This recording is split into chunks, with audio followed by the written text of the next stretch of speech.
Salut la compagnie, on se retrouve aujourd'hui dans un décor un petit peu particulier puisque je suis en vacances et j'avais envie quand même d'en profiter pour vous parler de Kaiju 8 puisque le chapitre 79 est sorti et que depuis un certain temps on est revenu dans l'action et ça c'est très intéressant parce que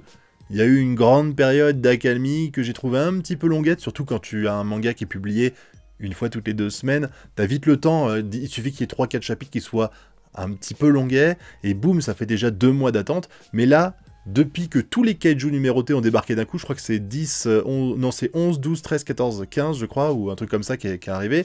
ben c'est le feu quoi. Et depuis 3-4 chapitres, on est concentré sur le combat de Kikoru, qui est pas en bonne posture, hein. Clairement elle se fait rétamer littéralement, sauf que là, dans ce chapitre-là,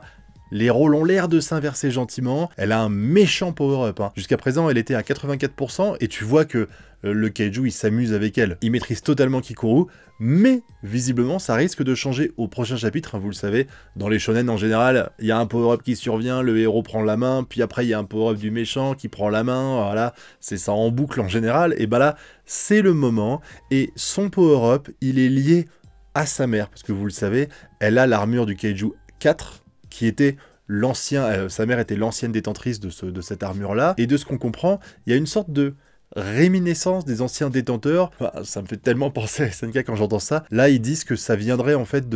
du kaiju lui-même, qui se souviendrait de ses précédents hôtes, enfin de ses précédents propriétaires, si je puis dire. Et comme l'ancien propriétaire de ce kaiju, c'était sa mère, on la voit, d'ailleurs le plan est génial je trouve, on la voit en train de regarder le kaiju en face d'elle, et il y a sa mère qui est devant elle, et elle va monter progressivement, elle va arriver à 88%, tu sens qu'elle a confiance en elle, parce que ils vont dire, on va emmener des renforts, tant pis, on protège moins le QG, et elle porte ses couilles, elle dit non, on fait pas ça, sinon le Kaiju 8, enfin le Kaiju 9 va en profiter pour nous attaquer.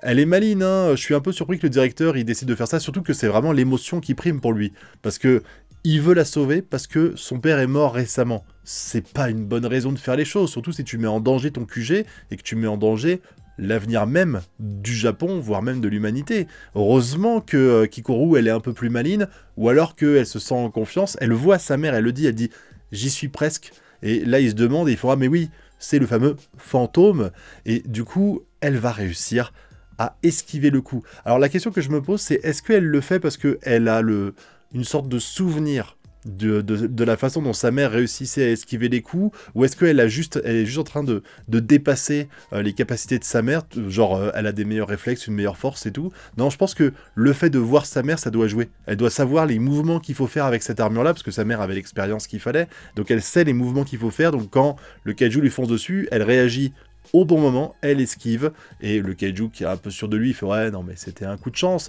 Bon, elle l'a quand même touché, hein, même si c'est vraiment superficiel cette attaque-là, sauf que, bah, elle recommence à esquiver encore, parce que là, elle arrive, comme elle dit elle-même, elle est en train de dépasser sa mère. Alors c'est quand même assez fort parce que on nous a expliqué que c'était une des meilleures combattantes qui ait jamais existé, donc le fait que elle, dès le premier véritable combat contre un kaiju avec son armure, elle arrive à faire encore mieux, c'est un peu abusé, même si tu te dis qu'elle n'y arrive pas toute seule dans l'idée, parce que il y a le power-up de la vision de sa mère, mais ça n'empêche que ce chapitre-là, bah, j'ai trouvé sympa, encore une fois, les combats sont assez clean, on arrive à comprendre ce qui se passe, les dessins sont vraiment très jolis, et on est enfin dans l'action, enfin je dis enfin, mais ça fait quand même 2-3 chapitres qu'on l'est, et surtout là on se dit, on va enfin avoir du côté de Kikoru au moins, parce que pour l'instant on n'a pas vu les autres combats, et je pense qu'il y en a au moins un qui va galérer à mort, mais du côté de Kikoru, il y a moyen qu'au prochain chapitre elle arrive à prendre l'ascendant, et comme depuis le début quasiment les kaiju,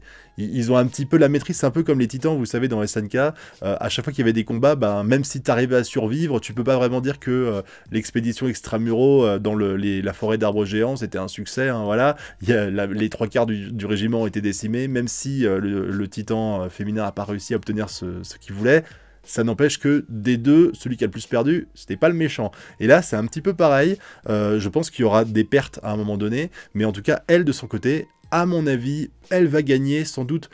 au prochain chapitre ou dans les 2 prochains chapitres, parce qu'il faut quand même qu'on passe aux autres combats, donc il faut très vite accélérer celui-là, ou peut-être ils vont nous montrer ce chapitre-là, le combat, et il va s'arrêter au milieu pour nous en montrer un autre, parce que comme j'ai dit, il y en a 5 en même temps, ou 4 en même temps, donc il y a quand même de quoi faire, et il y a de quoi faire avec un chapitre toutes les 2 semaines, je crois que le prochain chapitre, il est la semaine du 14-15, un truc comme ça, donc Va falloir attendre un petit peu, mais bon, on a l'habitude avec Kaiju. En tout cas, j'attends que vous me donniez votre avis sur ce chapitre-là, que moi je trouve globalement très sympa. Ça fait plaisir de voir encore une fois comme si ça arrivait tout le temps, les soldats qui arrivent à prendre le dessus sur les Kaiju, parce que c'est pas arrivé souvent jusqu'à présent. Et puis bien sûr, vous connaissez la chanson, le pouce bleu, l'abonnement et le partage. Nous on se retrouve bientôt pour de prochaines vidéos. Tchuss!